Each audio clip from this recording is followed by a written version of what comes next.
The crunchiness of the rice is so good. And I mean of the toasted rice, not the other rice. I did cook that properly. Just to be clear.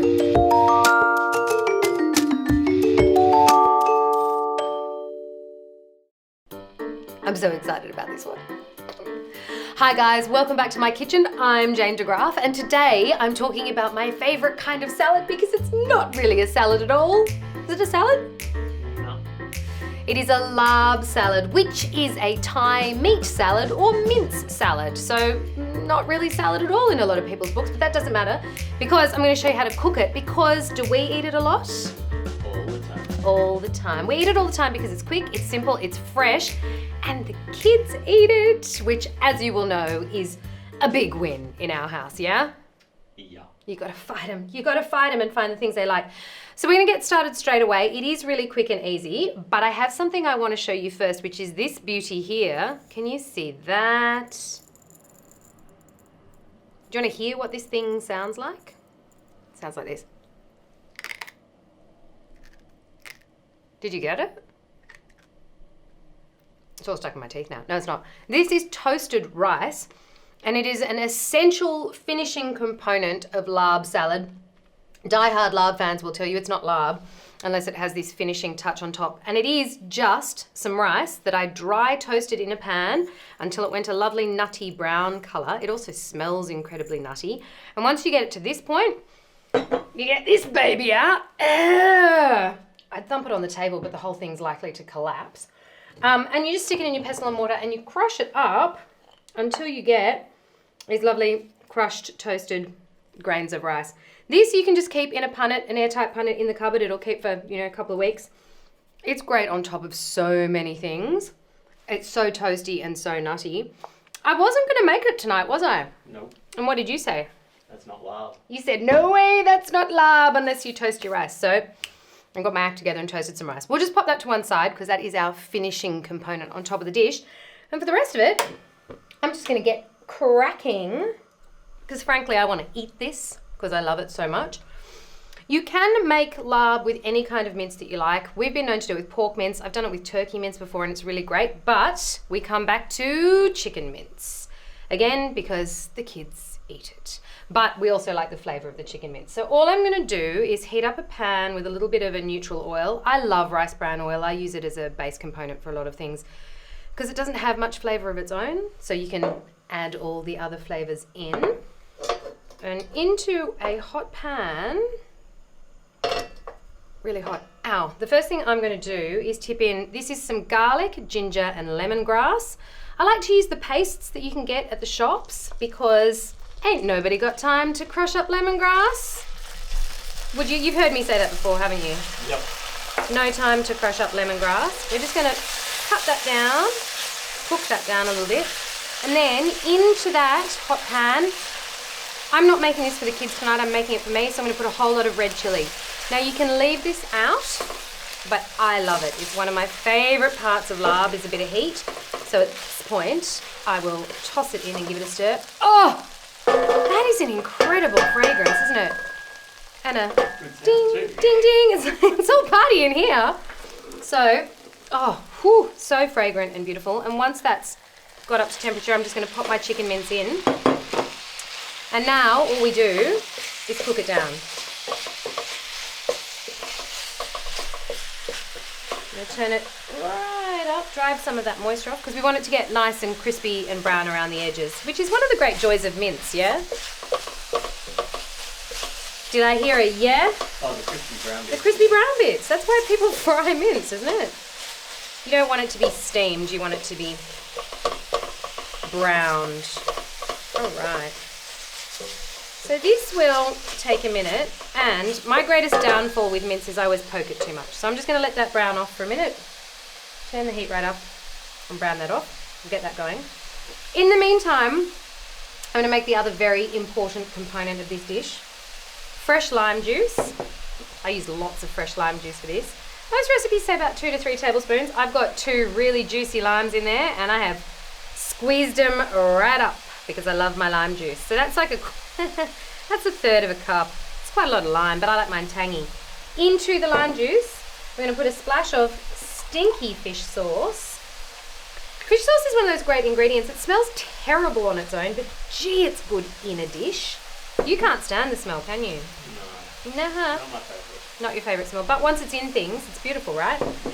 And then into that, we're just going to dissolve some palm sugar. Now you can use brown palm sugar. I've got light palm sugar here. Some people just use caster sugar. You're just adding a bit of sweetness. I'm not going to put all of that in. I don't like mine overly sweet. I'm sweet enough. Did that make you gag a little bit? Just a little bit when I said that? Yeah. Just a tiny bit. So we're just going to sit that in there and let that slowly dissolve. And that is your sauce. That is so pungent. Oh yeah. Lime. So we've got the sharpness of the lime juice, the funky depth of the fish sauce, and that little bit of sweetness from the palm sugar, which is still dissolving in there. And that's it. That is the sauce. Now, back to our chicken mince. Oh yeah, we're starting to get some colour on that. I think I've spoken about how much I love this particular spoon before with its flat edge. I use it for any mince dish. Can't cook Dan without it because I break the mince up for that too with this spoon. It's my ultimate mince spoon. So one of the things I love about cooking is there are so many utensils, right, in kitchens, but when you find the couple that are like extensions of your arm and that work beautifully with a lot of the dishes that you do, you just come back to them time and time again. Like a chef will have their favourite knife, probably two, a big one and a small one. I've got my favourite wooden spoon because I cook so much mince. I've got favourite measuring cups. All measuring cups measure the same, but I've got a couple that I just love because they pour really beautifully, you know. You don't need to have specialist equipment, you just need to have equipment that you like. But then you've got the opposite as well. Me? What do you mean? Things you really hate. Oh, I've got so many things I hate. Your tongs for a start. Ooh, bane of my existence. Your stupid tongs that do not work. I'm going to get rid of them one day. You won't even know they're gone. What about the peeler, the sharp peeler? I have one excellent peeler. It is the best vegetable peeler I have ever owned. If anything ever happens to it, my life will not be worth living. And then we've got a rubbish one that for some reason I can't get rid of and lives in the drawer permanently. What about you? You got a favourite kitchen utensil? Oh, I thought you were saying that I'm rubbish and you No, can't get rid of me. well, I don't want to get rid of you for a start. I've got to cook this moisture off. Change the subject. Change the subject. No, you've got favourite kitchen utensils, don't you? Yeah. Me? Because I cook all the things. Actually, this pan is another one of my favourites. It's a heavy cast iron pan and I love it because it's wide and flat. You can cook anything in this pan. French toast, porridge if you want. Could do. Difficult for porridge, but you could do it. If I had to take one pan from our kitchen, it would be this one. Souffle. Yeah, maybe. Might be a challenge. Might be a challenge. This is an Australian made one too. Good Aussie product. Solid Techniques. Not a sponsored post. I just happen to like this pan very much. No, really, if I could only take one pan, it'd be this. Because it's wide. I like a wide pan. I don't like deep pans. I've got nothing to do for a minute. Shall I explain the rest of the ingredients while we're waiting for that to cook off? So our palm sugar's dissolving beautifully in there. These are our last ingredients over here. Let's have a bit of a look at these. This is, I'm going to throw my favourite expression out there again. You've heard me say this before and you will hear me say it many times again. Herbs are an ingredient, not a garnish. And this dish is a perfect example of that. The salad components of this dish are a whole lot of coriander, a whole lot of mint, and you can do it with Vietnamese mint or just straight up mint, which is what I've got here. Couldn't get mint at the shops this week. We had a herb drought, didn't we? It was hard to get lemongrass, it was hard to get any decent coriander. I don't know what's going on. Anyway, coriander, mint, some chives, or spring onions, I should say, spring onions, and a whole lot of diced red onion. Now you can do this with white onion or brown onion, but I like the sweetness of red onion for this particular dish. It doesn't actually get cooked, it just gets heated through at the end. So I think red onion works beautifully, but if you've got brown onions, if you've got white onions, whatever onions you've got, you can go with that. No judgment. No judgment. Oh yeah, this is smelling incredible. So this is getting some colour on it and all the moisture's cooked off, which is really nice. You can break this up as much as you like.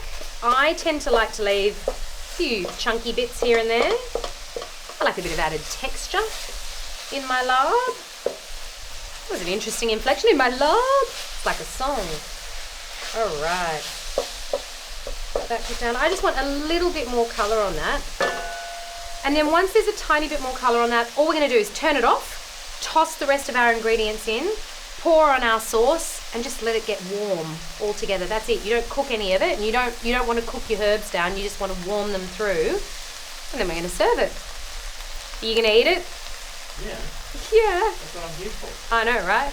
But this is a particular favourite in our house. When we haven't had it for a while, you get the hankering, don't you? The hankering. All right. See, I'm an over-poker. I overlove things, don't I? We've said this before. I touch them too much. I can't help it. No?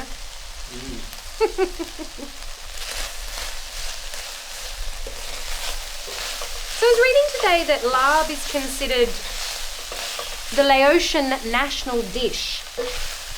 Now that was some very light reading that I did. I can't actually corroborate that in any great detail, but from what I could gather, it is the Laotian national dish. And you see it in like all around Thailand and variations of it. But there you go.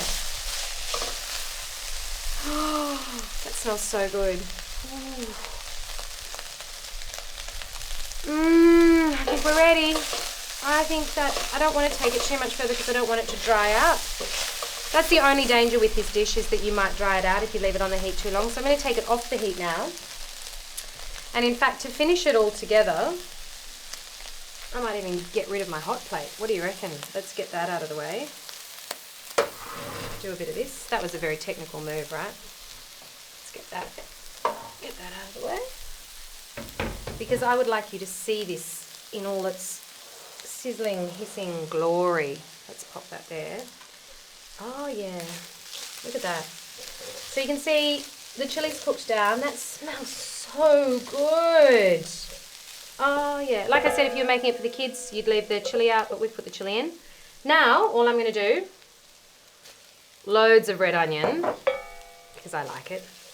You can temper this to however you'd like it. You can less red onion, more red onion, whatever you like. I've seen it with, a bit of broccolini tossed through it as well, but I like to keep it really simple.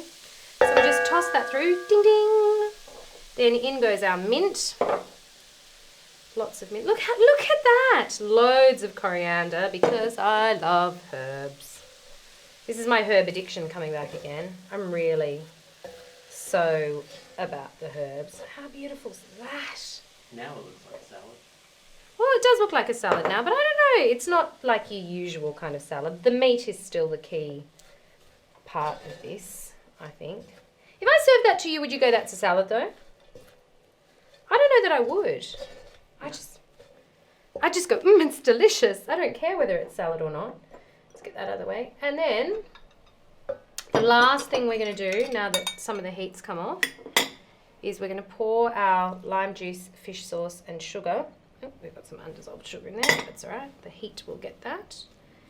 And then we're just going to stir that through, which gives it a little bit of moisture back. But, oh, if you could smell that, it is so pungent and green and herby, and at the same time funky with the fish sauce. What do you think? You got a nice ding ding, that's the dinner gong. You got a nice close-up of that? That is so pretty. All right, shuffle everything out of the way. Now, in my bowl here I have some rice, which I don't need to show you how to cook because you know how to cook rice. And some little Sorry, something in my throat. And some little lettuce cups. We like to serve this in lettuce cups. The kids love it with the lettuce cups because it acts as an edible spoon, which is a great way to get them to eat their lettuce.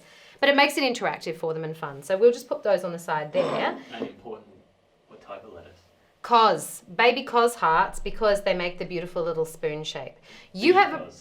Because, oh, that's the whole reason you're here. You can go now. Right, that was your joke. You're done. You're out. Well done. I really like that joke. But because of the shape, it's the perfect shape. You could do it with iceberg lettuce. You can shred up iceberg and put it on the side, whatever. But we find that the baby cos hearts work the best. I have my beautiful spoon. So see how it's all wilted down, but it hasn't sort of cooked. You haven't cooked off all the beautiful green. Now I'm just going to pop that into our bowl. Oh my Lord. This is... How much can I stuff into the bowl, do you reckon? Because I just want it all. How does that look? Should I keep going? Stuff. This is my bowl. So and the kids aren't here, so I'm just going to keep on keeping on. I'm just going to pile that up like that. I'm not known for delicate servings, am I?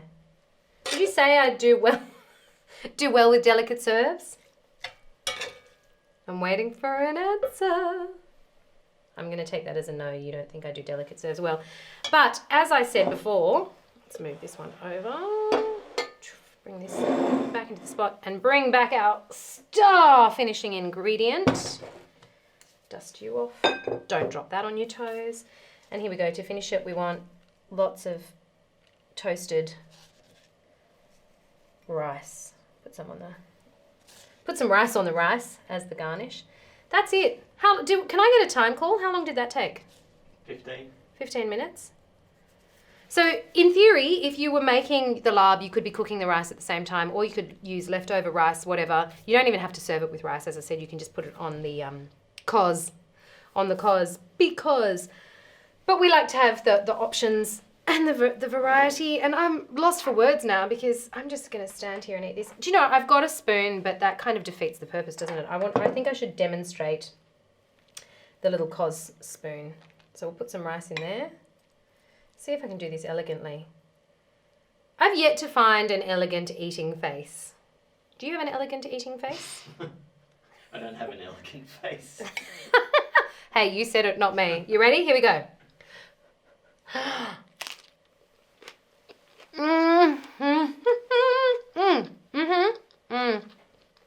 The crunchiness of the rice is so good. And I mean of the toasted rice, not the other rice. I did cook that properly. Just to be clear. Oh, that's so good.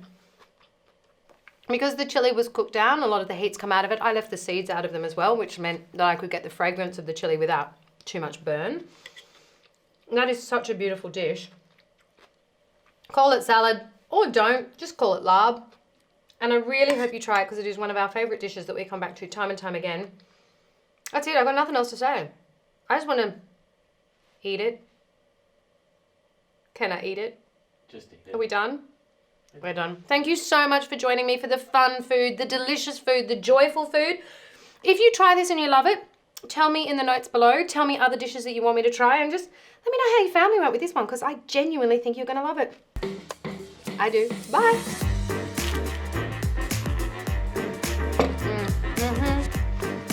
There's not enough for you. I'm just going to eat it all, okay? Sorry. You don't need to understand. That's just,